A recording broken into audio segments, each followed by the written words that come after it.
I think that there's a lot of noise at the moment.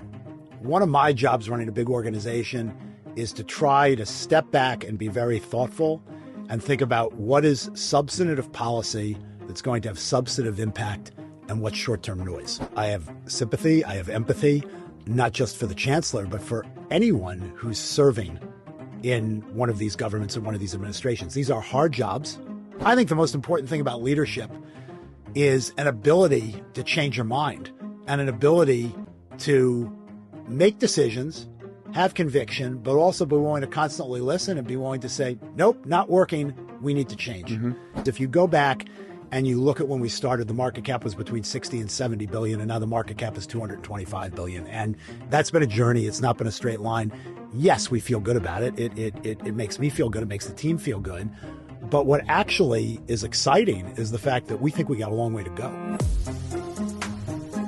Welcome to the Master Investor Podcast with me, Wilfred Frost, where we celebrate and learn from the success of some of the greatest investors, business leaders, and politicians in the world, giving you, our listeners, the edge. We're recording this on Tuesday, the 22nd of July, and coming to you from the London Stock Exchange in the beating heart of the City of London.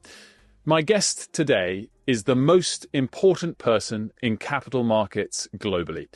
He has led one of the most storied institutions on Wall Street for the last 7 years, guiding it through challenging times, including COVID, and setting it up for the long-term future, more than trebling the share price in the process. He is the chairman and CEO of Goldman Sachs, David Solomon.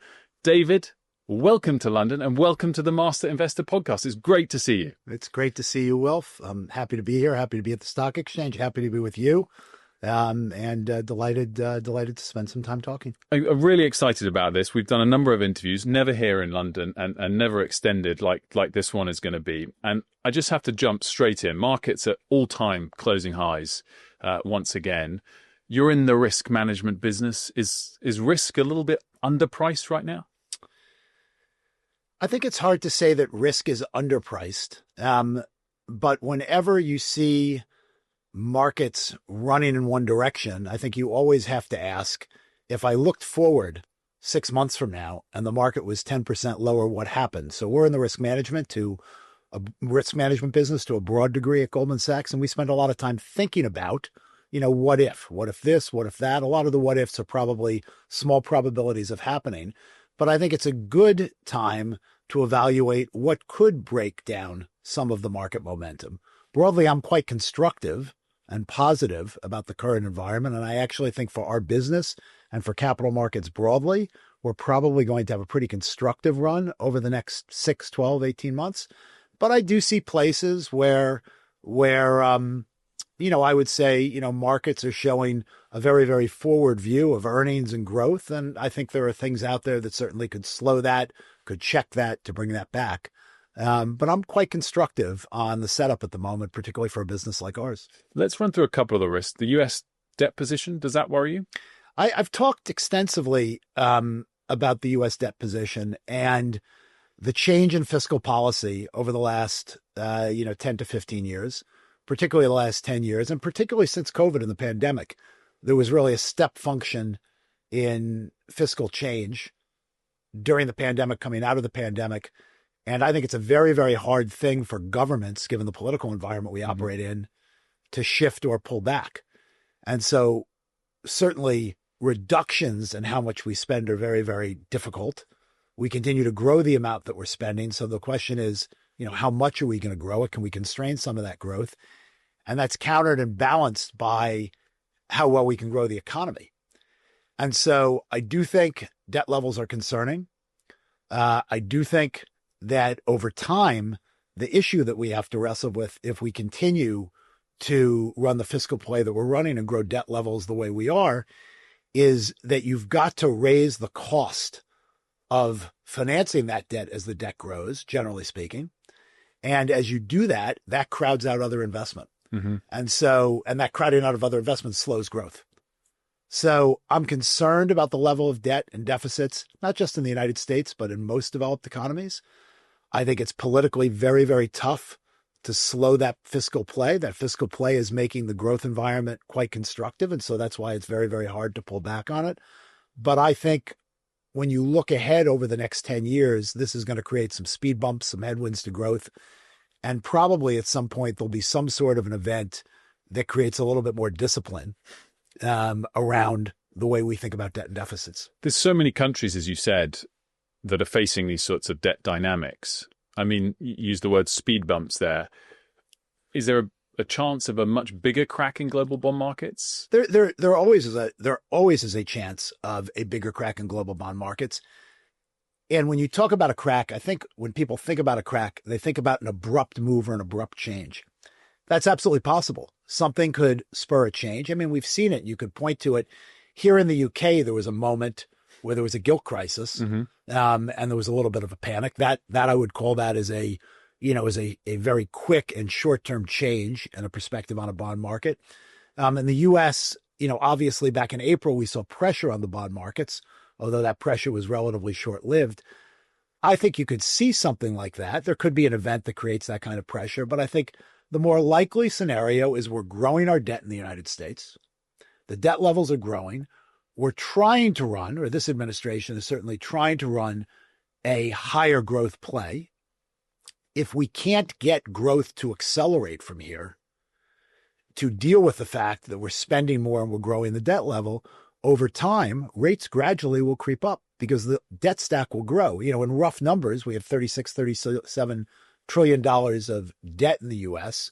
As we're refinancing the current stack at higher rates than it's currently financed, we're growing it through the rest of the decade into the 40s. And if we continue to spend, you're growing it higher. So ultimately, the question is at what price, if you want to have term treasury rates to finance that debt and not finance it all short against the policy rate, at what price do you have to raise, or will investors demand, to finance that term debt? And I think over time, the pressure is going to be on higher term rates. And that's going to be a secular change. And that will create pressure on growth and, other fiscal issues over time. And what about tariffs? And I guess not so much the short-term negotiations and uncertainty, but it looks like we're going to settle long-term with the US at least 10% global tariffs, quite likely higher than that.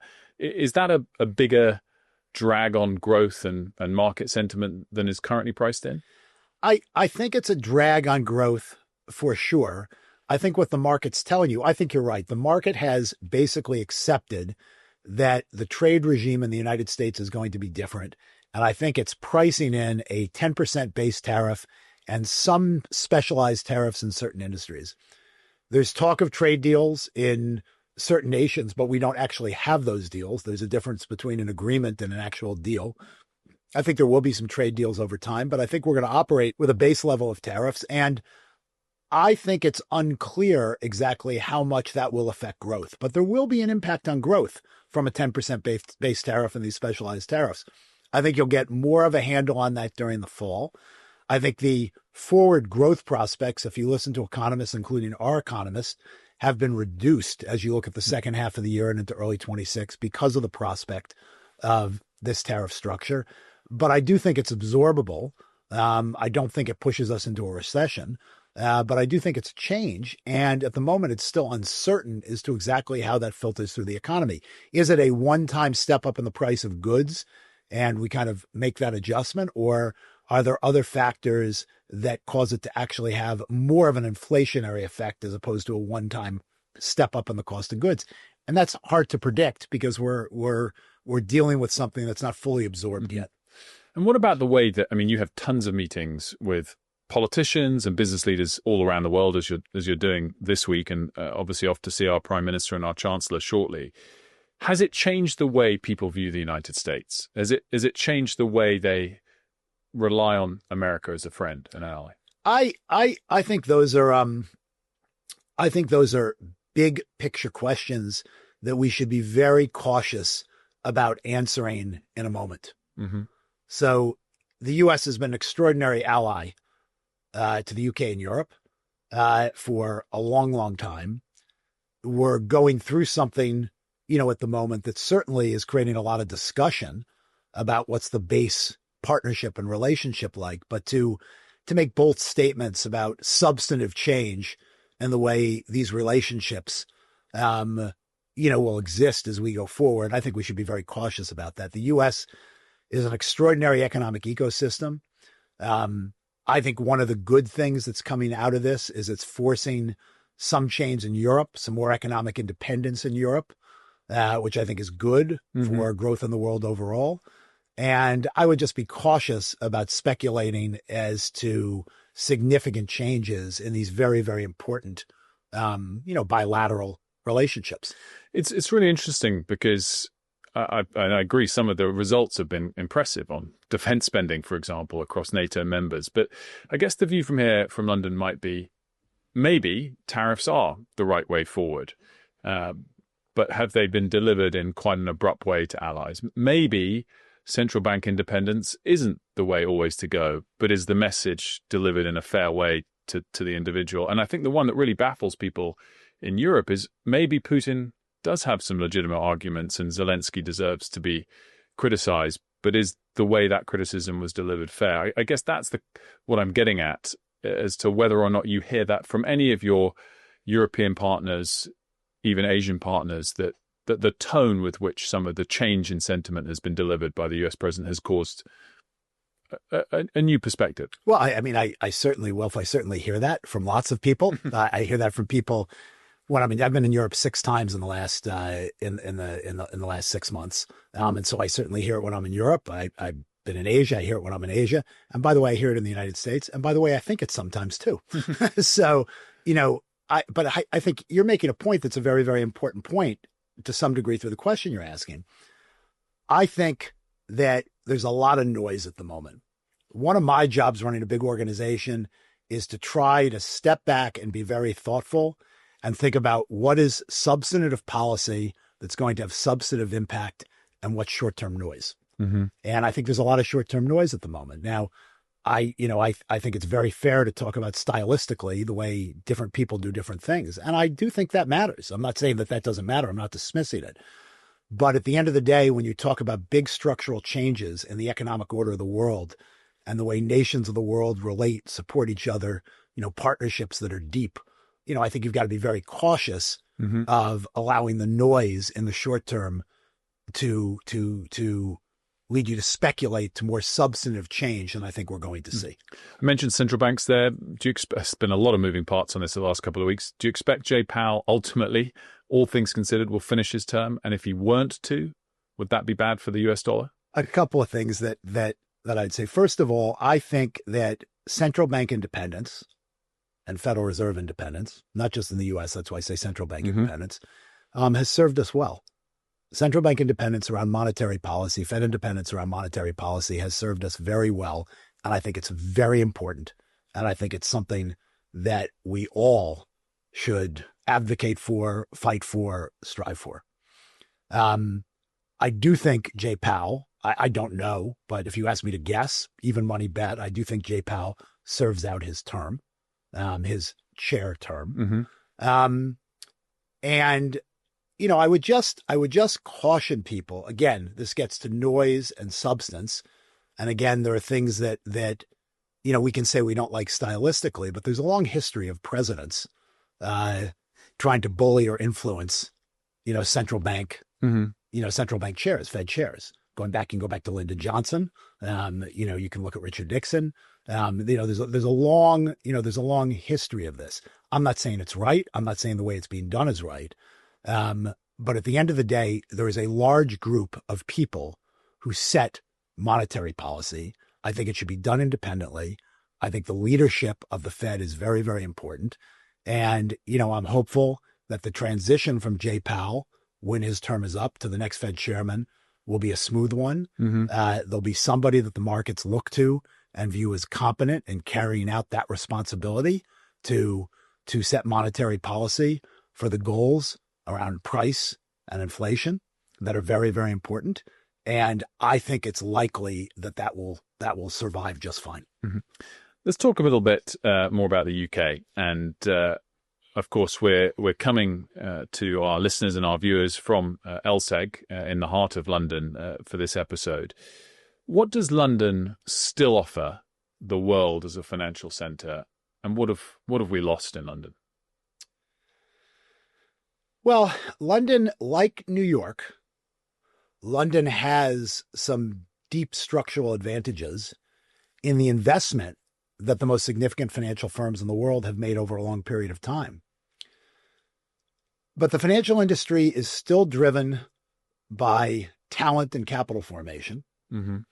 And those things are much more mobile than they were 25 years ago. So when we were talking in the back a few minutes ago, I was commenting to you because you were asking me about my travel schedule. Mm-hmm. I was talking about how much I move around to see our people because our workforce is much more dispersed than it used to be. I commented to you that 25 years ago, 93 or 95, 94% of all of our employees were in 4 places, New York, London, Tokyo, and Hong Kong. And today it's much, much more dispersed. I think that if you look and you step back, London continues to be an important financial center. But because of Brexit, because of the way the world's evolving, the talent that was more centered here is more mobile.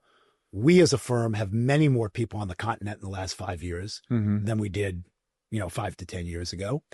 And I think that, policy matters, incentives matter, and it's important that you get that balance right if you want to protect and retain, the leadership position that the UK and London has in participating in the broad global financial system. And so I think it's fragile.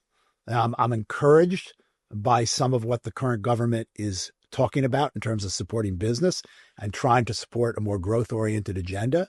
But if you don't set up policy that keeps talent here, that encourages capital formation here, I think over time you risk fraying that. It's interesting you said you're encouraged by what the government is talking about. We're a year in. Is it kind of time for rubber to meet the road? Do they need to get on with their act because of the fragile situation, I think was the word you used? I think this is something that's going on, everywhere. And we're talking about it before. We were talking about, debt and deficits in the U.S. and growth. Governments have to put policy in place that drives growth and investment. And that's certainly the case here. I think it's important that we get on with it. And so, policy matters, but politics are hard. Mm-hmm. And so, I'm encouraged, for example, when the chancellor spoke here about regulation, she's talking about regulation, not just for safety and soundness, but also for growth. And now we have to see the action steps that actually follow through and encourage that. Mm-hmm. I was in Paris. We had our board in Paris a couple of months ago, and I put out a piece talking about the fact that there's a great opportunity for the European Union to take some action steps that will encourage more growth and investment. I'd say the same thing back in the United States. How do we drive growth and investment? So I do think when policy is set correctly, it encourages growth and investment. And that's the way we bring people along. That's the way people participate. And if you don't get that right, then we get to a much more difficult place. It's really interesting hearing you saying that. And obviously, Rachel Reeves gave her very high-profile Mansion House speech last week, and you touched on the tone of it all overall. And you mentioned as well that ring fencing is seemingly might be on the chopping block going forward. So we'll see if that materializes. It's also true she had a tough economic inheritance. The tax burden she inherited was at a post-1951 high. The debt level is at an all-time high.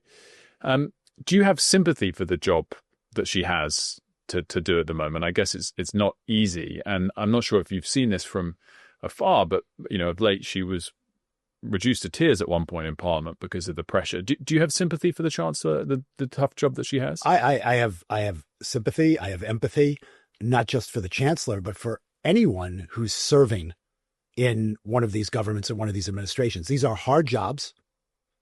These are people that I think want to do well and advance the nation, the economic prospects of the nation.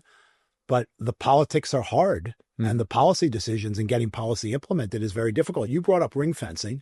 Ring fencing's, a very small, minute example that probably to most of the listeners, they don't even know what the specific issue is. I don't know. We have some geeky listeners. Okay, maybe you have some geeky listeners. But at the end of the day, it's a place where the UK is an outlier. And by being an outlier, it prevents capital formation and growth, what's the justification for being an outlier? Mm-hmm. Why is this so difficult to change? Mm-hmm. Okay. And, that's politics. That's not, substantive policy, because it's hard to make a substantive policy argument that this is like a great policy for the UK. Mm-hmm. So why is it so hard to change? So I've got a lot of sympathy and empathy for her. I've met with her a handful of times. I think she's smart. I think she's engaged. I enjoy talking to her, and I'm hopeful she's going to make real progress. That's really interesting. Let's just talk about one other policy, because a little bit of headlines that your former head of Goldman Sachs International, Richard Noddy, moved to Milan. And it was cited that the non-dom rule change played a role in that. Is that another policy that will drive people away, more Goldman Sachs employees away? You said the situation was fragile. Is that something that should be revisited? I think when you look at any jurisdiction, tax policy has to make sense. Incentives matter. If you create tax policy or incentives that push people away, you harm your economy, and you don't drive revenue increases. At the end of the day, most economies have a barbell, in terms of tax receipts, and that end of the barbell, where you have very affluent people that have been successful, that pay a significant share of tax, if you push them away and you push those smart, talented people that are much more mobile away, I think you hurt your prospects for growth. And so I think all jurisdictions, whether you're talking about a nation or you're talking, if you look at the United States, you talk about states, you can look at New York and California. Look at what's going on in Florida and Dallas and how they're attracting businesses and how they're attracting people. Incentives matter. And so I think this has to be done very, very thoughtfully, and tax policy has to make sense. It's got to create the right incentives. And we talked about a couple of the areas there, but without being specific, without policy changes of that sort of ilk, do you think more Goldman Sachs headcount and other US investment bank headcount will shift in time to the continent? I think there are different conflicting issues there. Because of Brexit, okay, there are requirements around certain job functions and certain things that we do in our business that used to be done in London that now regulatorily are required to be done on the continent. And that's created a shift. What's interesting, and this is the point I want to make about talent mobility, Wolf, and it's a subtle point. And I'm seeing this here in Europe, and I'm seeing it also in the United States, for example. We now have very large offices with significant collections of interesting, talented people in a variety of places across the continent. So if you go back, 10 years ago, I think we probably had 80 people in Paris. We have 400 people in Paris now. And so it's a real Goldman Sachs office with a lot of interesting Goldman Sachs people and partners and junior people. There's a real ecosystem of Goldman Sachs in Paris. That makes Paris a more interesting place for somebody who wants to work at Goldman Sachs to live. And so in Goldman Sachs today, if you're in Europe, you can live in London, you can live in Paris, you can live in Germany, in Frankfurt or Munich, you can live in Italy, you can live in Switzerland. And we've got real offices. We've got a big, what I'd call kind of a tech office in Warsaw. So we've got lots going on. By the way, here in the UK, we've got a very, very interesting office up in Birmingham that's growing very nicely because we're finding very, very good talent, up in Birmingham. But the same thing in the United States. If you go back to Goldman Sachs in the United States 25 years ago, we had 10,000 people, 9,500 of them were in New York. Today we have 25,000 people, 9,500 are in New York, but we've got 4,000 people in Dallas. We've got 3,500 people in Salt Lake City. We've got 400 people in Southern Florida. We have 1,000 people in Chicago. We've got 800 people in Atlanta. People can choose to live where they want to live. For us as a talent organization and the mobility of talent, we can give people more choices. And so people choose because the critical mass develops. I think for places like New York and London, you just have to recognize talent is more mobile. Talent organizations like Goldman Sachs are giving their employees more choices because we want to attract that talent. And so you've got to make sure that you've got a very, very positive stake in the ecosystem, in your location to retain talent and attract talent. Let's talk a little bit more about Goldman Sachs specifically. Saw the earnings last week, and there are lots of individual line items we could pick out, all of which I'm sure you were very, very pleased with. But I remember being at your investor day in New York in 2020 when you set out your 5-year plan back then. I think I did the I don't know if it was the only interview that day. I certainly did the first interview. You were there. I remember that now. And of all the targets I remember you talking passionately about, ROE was one of them. And we could talk about the great quarter in terms of earnings, but you're tracking at 14.8% ROE this year. You're ahead of the target you had back in 2020, and you updated those targets since then. Is that the thing that pleases you most, or in terms of that 5-year transition, what jumps out to you? I think what pleases me most, Wilf, is that when this leadership team came into the firm in 2018, we really had a strong point of view about the need to evolve Goldman Sachs and set it up for growth for the next decade plus. And we spent a lot of 2019. I mean, you highlight this Investor Day happened in the end of January, the beginning of February, 2020. We spent a lot of 2019. By the way, everything changed about a month after that. About a month after it, but the Investor Day was before COVID really got going. But we spent a lot of 2019 really thinking about and talking about how we wanted to evolve the firm, what we wanted to do to our core business, how we wanted to invest in it and grow our core business, and then what were the areas of growth that we thought we could invest in and scale and really grow the business. Because I had a very strong belief that you can't run a public company. And Goldman Sachs had been on a journey where it was evolving from being a partnership to being a large public company. You can't run a public company if you don't grow. It's very, very hard to have a successful public stock if you don't grow. And that required difficult decisions, change in strategy, and an evolution. And we laid that out in 2020. And if you actually look, we've been executing on almost all of what we said successfully, and we've significantly grown the firm, significantly grown the market cap. And one of the outputs of that is higher returns, which is also helping to grow the market cap. And so the team's done an unbelievable job. People have worked very, very hard. People are very, very aligned. It hasn't been a straight line, but it's really, brought us to a place where I think the firm, based on these decisions that we made, 5-6 years ago, is set up very well to continue to grow, is extremely well positioned in its two large scale businesses, global banking and markets and asset and wealth management. And I think the opportunity set for the firm over the next 5-10 years is really, enormous. And so what we're excited about is that we had a view, we worked hard at it, we executed. There were some bumps, there were some mistakes, we adjusted, but we've got it to a place where we think it's very well positioned and the opportunity for further growth is quite strong.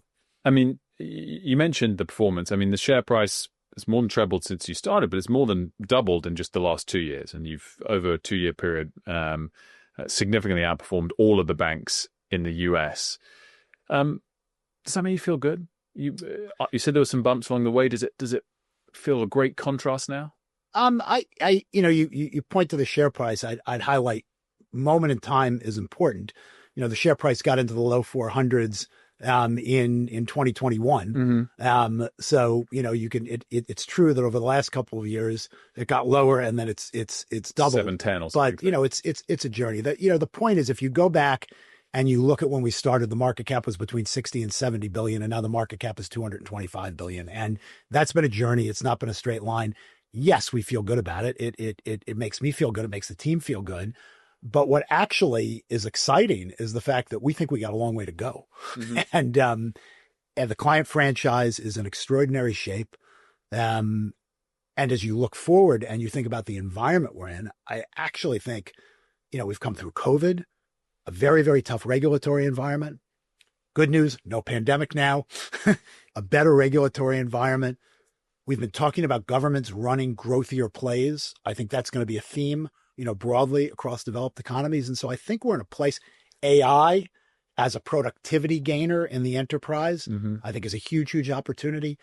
I think the world's set up for a period of time where the types of things we do are going to be quite active after being relatively muted for a period of time.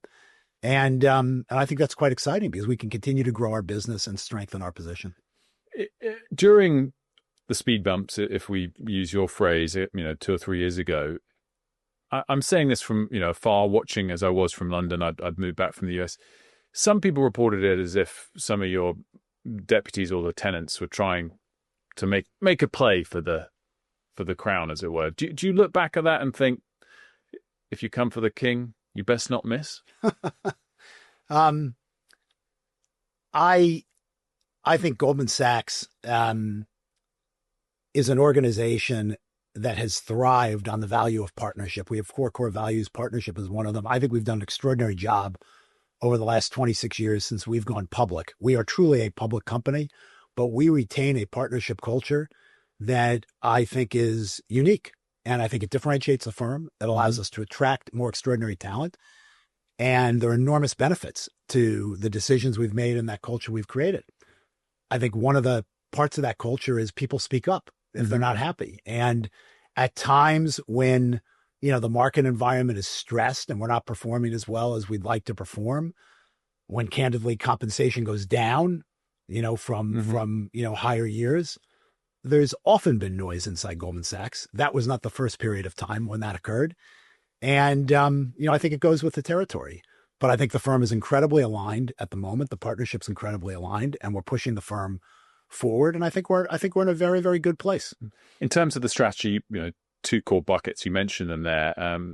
Semaphore, Liz Hoffman at Semaphore, who is often right on the money when it comes to reporting on Goldman Sachs, reporting this morning that you're in the market for, it's a long article. I'd summarize the two key points for an acquisition of size over $10 billion US, and in the asset management space. Is the gist of that correct? I haven't seen the article, but I'm asked constantly about our interest in doing something inorganic to accelerate our journey. You can go back and listen to the earnings call last week. I did, The question is asked a number of times, and I'll say to you the same thing that I've said. I can't comment on Liz's article because I haven't seen it, but the opportunity for us to grow our asset and wealth management is a significant part of the growth strategy of the firm. Of course, if we could find something or some things that accelerate that journey and strengthen our competitive position, if you look at our asset wealth management business in aggregate, depending on how you look at it, fifth, sixth, seventh largest active asset manager. We supervise $3.3 trillion of assets. We have scale, and we have a very unique leadership position because we really are in the business across the range of services from liquidity, fixed income, equity, and alternatives. There's really nobody else that on a global basis has the breadth of that platform. But there are places where we'd like our scale to be more significant. And so, we'd think about those things. However, acquisitions are difficult. Culturally, really good assets generally aren't for sale. You can never pick the timing of when you can do something like that. If you go back, you look at Morgan Stanley, the acquisition of E-Trade was something that they talked about, thought about, wanted to do for over a decade. So, you don't have the ability to pick and choose. And the bar, I think, for these things always has to be very high. And for us to do something significant, and $10 billion, by the way, would be significant, the bar has to be very, very high, because at the end of the day, you've got to be sure that it's accelerating your journey and you're sure you can integrate it and deliver. It's interesting. The timing point, I guess, what's different from when I was covering you on a daily basis is I guess you got the currency in the share price today that maybe you didn't, 3 or 4 years ago in evaluation. A few things I want to race through, and I know we've got to let you get off on time because you're off to see some important people and going to Downing Street later on today. We summarized. You've got a very positive tone despite the challenges, both on Goldman Sachs specifically, I think on the economy, obviously the market's at all-time highs, which perhaps speaks for itself. When you step back from it all, is President Trump doing a lot more right than he's doing wrong? Well, I'm quite constructive and quite optimistic. And it's rooted just in a fundamental belief I have that the glass is half full. We live in an extraordinary world that is advancing because of extraordinary technology that candidly over time makes the world better. I think about, technology and the evolution of technology. One of the things I'm super excited when you talk about this AI technology, of course, I'm excited about productivity and the enterprise, et cetera. But how about in health and medicine? What this technology is going to do for us in terms of improving quality of life, health, allowing us to continue to cure or treat disease. Just so many reasons to be very, very optimistic. And also, as somebody that's been doing this for over 40 years, I've watched lots of things go wrong, lots of speed bumps, but we're an incredibly nimble society. We have an unbelievable ability to adapt, to evolve, to change. And generally speaking, we get through things and we move up to the right and we bring more people along. And I'm, very optimistic that that's the direction of travel. And I happen to think at the moment we're at a relatively constructive economic, period. And I do think that the regulatory burden that has existed in many nations, I talked about it when I was in Paris, in Europe and the EU, you and I were just talking about it here. And I'd say in the US too, the last 4 years, the regulatory burden was very high. I think there are a variety of reasons as people get focused on growth that regulatory pendulum is swinging. That is quite constructive. So I think there are things that the president is executing on well. There are things that I think are actually slowing growth or creating more tension. Trade would be one, but I think that we'll get through that and we'll move forward. I think getting the tax bill done was important. There are things in the tax bill that I agree with and I like. There are things that I wouldn't have put in the tax bill. The tax bill is more stimulative, and that's something we're going to have to deal with. But net, I think we're set up for a pretty constructive period of growth, unless something comes along that really derails it. And those are left side small tails. But I'm pretty constructive at the moment. So next three questions we ask all our guests. And the first one is, what is the best leadership decision you think you've made in your career, your time at Goldman Sachs specifically? Well, you can answer it how you like. Well, I appreciate the fact that I can answer it how I like, because I intended to do that anyway. Exactly. Goes without saying. If you want to highlight a specific decision that I think's been very important, leadership decision that's been very important in my CEO tenure, and I'd also say that there have been some lessons for me in the context of this decision and looking back at it.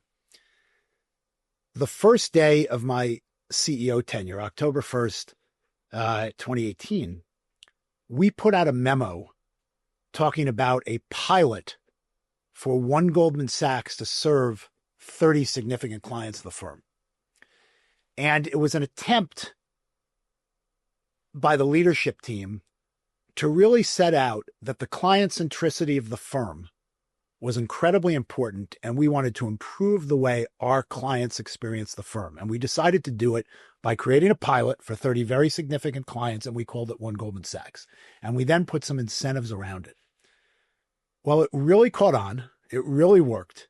And it has become an operating ethos that has significantly changed behavior and the way the firm operates with respect to serving clients. And I think it's materially advanced our business. And I think it's had a profound impact on our performance over the course of, the last 7 years. And part of the lesson in this was trying something different to make sure people understood kind of where true north was on the compass. And it was simple. When someone said One Goldman Sachs, everybody might not have meant the same thing, but they understood the core value or the core principle of what it stood for. And you were able to really translate that into action. And if you put incentives against it, you really got the whole organization moving. And so I think it's a great example of how sometimes with leadership, something simple is required, to move the needle. And this moved the needle. It's strengthened our client franchise. It's had a profound impact on our wallet shares and our market shares broadly. And, I don't know if it was the most important leadership decision I've ever made in a 42-year career, but it was a significant leadership decision that's had a very, very positive result for the firm and our client franchise. And very illustrative, which we love on this podcast. What about the worst? Boy, I've made a lot of mistakes. And I'm not very good at pointing to this one or that one and saying this was the worst, that was the worst. I think when you're in these leadership jobs, when anyone's in a leadership job, I think there are a couple of things that you have to understand. First of all, if you look at Roger Federer, and he's said this publicly, he won 51% of the points. So, the best in the world gets things right. They get things wrong. You win points, you lose points. I think the most important thing about leadership is an ability to change your mind and an ability to make decisions, have conviction, but also be willing to constantly listen and be willing to say, nope, not working. We need to change. And, I think there are places where we've really exhibited, that ability to pivot or to change. And I've tried very hard with my leadership team at the firm to really work on a culture that says it's okay for us to say this isn't working, let's change. It's okay to change your point of view. It's okay to have a lot of conviction and change. And so, I think we've made, plenty of decisions that in hindsight we'd do differently. We've made people decisions we'd do differently. But when you realize that something's not been a good decision, the most powerful thing you can do from a leadership perspective is to acknowledge it and change. And in terms of, we celebrate success on this podcast. So what is the overriding piece of advice you have for our listeners that are pursuing success themselves? Well, first of all, it's a marathon. It's not a sprint. It's a journey.